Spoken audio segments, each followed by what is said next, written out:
F150 this weekend. I'm a police officer by trade, but I've had some issues with my 2000 Ford F150.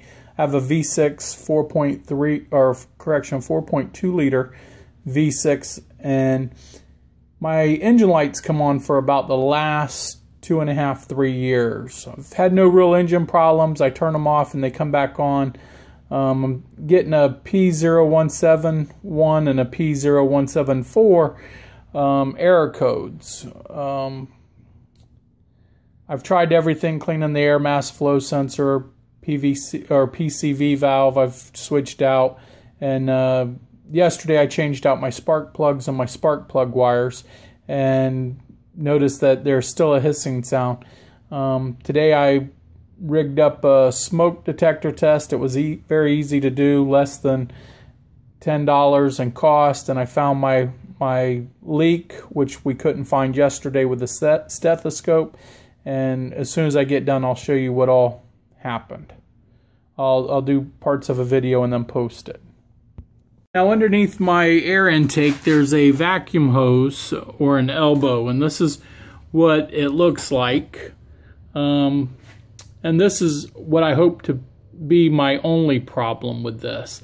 And I know it is an issue because if you look right there's a great big hole. It doesn't rub on anything. I think it just overheats. I went and got a new part from the Ford dealer. It cost me $14 with tax. They said this is a common problem on these vehicles. This is a 2000, so it's taken about 12 years for that to weaken and burn through. As soon as I get it fixed up, I'll tell you if that's the problem, and I'll try to show you where this comes from. It comes from right up under the intake valve here. There's a elbow that goes up under there and a hose that runs off to the passenger side of the truck back along the back there. So hopefully if this works, I'll let you know.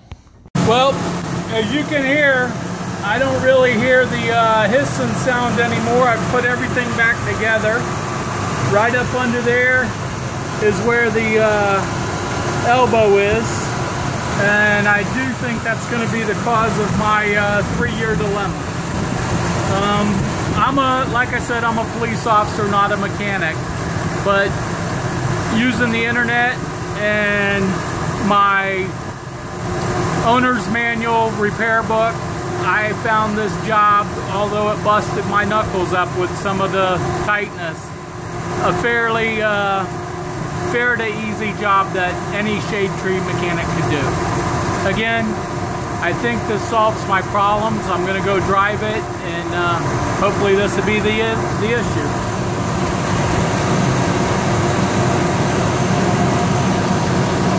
I just wanted to show what I used to make the smoke machine to check for my vacuum leak. And what this is here, this is just a little pump that we use to blow up an air mattress. I attached a 3/8 piece of rubber hose to it. I went down to the local hardware store, bought this clear hose. It was like 41 cents a foot, and I bought 10 feet of it. Using a Maxwell coffee container, I used a 3/8 inch drill and drilled 3 round holes in the top of it, and then had the other hose come out of the other end, and this actually connected to one of my evaporator tubes on my engine.